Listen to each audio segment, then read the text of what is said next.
নমস্কার, চৈতালির চ্যানেলে সবাইকে স্বাগত। সবাই কেমন আছো? আশা করছি অনেক ভালো আছো। তো আমরাও ভালো আছি। তো বড়োদেরকে প্রণাম এবং ছোটোদেরকে ভালোবাসা জানিয়ে চলো একটি রেসিপি শুরু করি।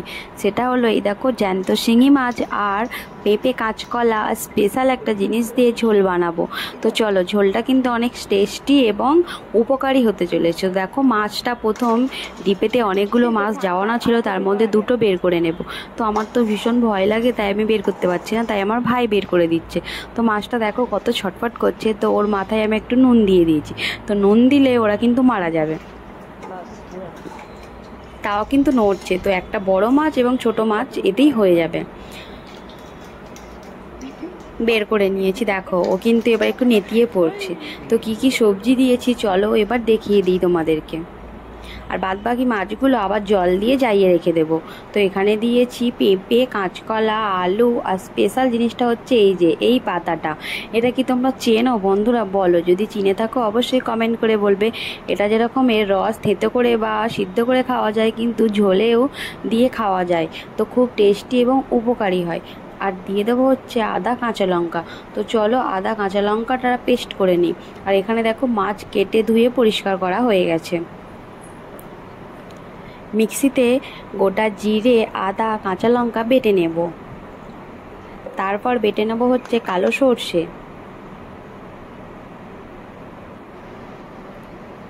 একটু কালো সর্ষে বেটে নেব। তো চলো, মাছগুলোকে এবার নুন হলুদ ভালো করে মাখিয়ে দিয়ে ভেজে নেব।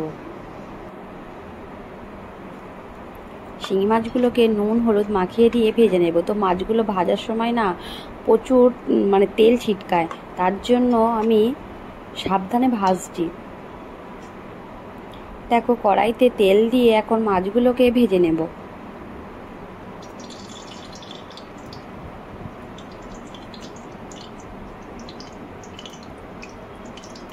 চলো মাছগুলো ভেজে নিই। মাছগুলো কড়াইতে দিয়েই কিন্তু আমি ভয়েতে চাপা দিয়ে দিয়েছি, যাতে না তেলটা ছিটকায়। তো ঢাকা দিয়ে ভেজে নেব। তো দেখো, মাছগুলো ভাজা হয়ে গেল। ওই তেলের মধ্যেই যে আদা, কাঁচা লঙ্কা, গোটা জিরে বাটা ছিল ওটা দিয়ে দেব। দিয়ে একটুখানি ভেজে নিয়ে ওর মধ্যে সবজিগুলো সব দিয়ে দেব।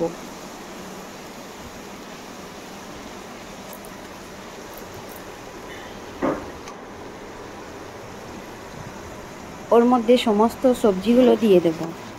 তো দেখো, দিয়ে একটু ভেজে নিচ্ছি সবজিগুলো।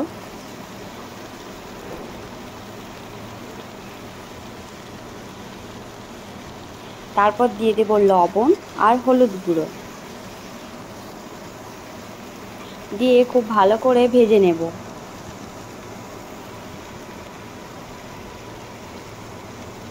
সামান্য একটু জল দিয়ে ভেজে নেব।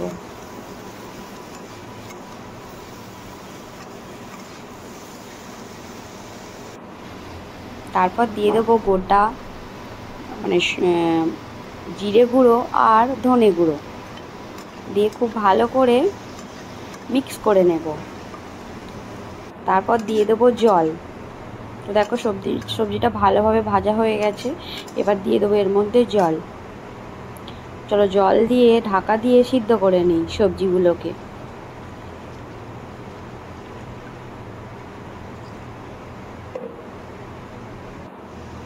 সবজিগুলো সিদ্ধ হয়ে গেলে, হাফ সিদ্ধ হয়ে গেলে এর মধ্যে দিয়ে দেবো ওই স্পেশাল পাতাটা।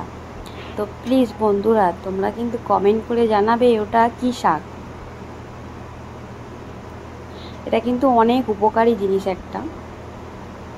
তো এর মধ্যে দিয়ে দিলে না, ঝোলেতেই পাতাটা দিলে এত টেস্ট হয়, যে কোনো ঝোলেতেই দেওয়া যায় মাছের। তো খুব টেস্ট হয়। তারপর দিয়ে দেবো ভেজে রাখা মাছগুলো।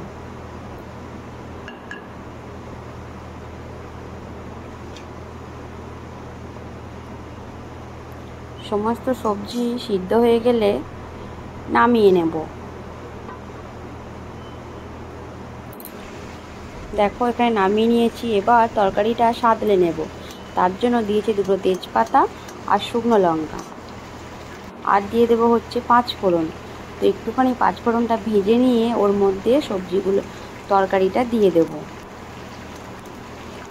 তো ঝোলটা কিন্তু অনেক টেস্টি এবং উপকারী হবে। যেহেতু ওর মধ্যে ওই পাতাটা আছে আর আছে জ্যান্ত শিঙি মাছ। তো দেখো তরকারিটা হয়েই গেল। সবশেষে দিয়ে দেবো ভাজা জিরের গুঁড়ো। তো ভিডিওটা যদি ভালো লাগে বন্ধুরা অবশ্যই লাইক কমেন্ট শেয়ার করে দেবে। আর যারা চ্যানেলে নতুন আছো তারা কিন্তু চ্যানেলটি সাবস্ক্রাইব করে পাশে থাকা বেল আইকনটি ক্লিক করে রাখবে, যাতে সমস্ত ভিডিও পোস্ট করার সাথে সাথেই তোমাদের কাছে নোটিফিকেশান চলে যায়। তো প্লিজ বন্ধুরা কেমন হয়েছে অবশ্যই কমেন্ট করে জানাবে। তো দেখো আমার মাছের ঝোল পুরো রেডি, দেখতে কত সুন্দর লাগছে। তো খেতেও কিন্তু অসাধারণ সুন্দর এবং টেস্ট আর উপকারী। তো চলো বন্ধুরা এখন আমি রাখি, বাই, ভালো থেকো সুস্থ থেকো। দেখো।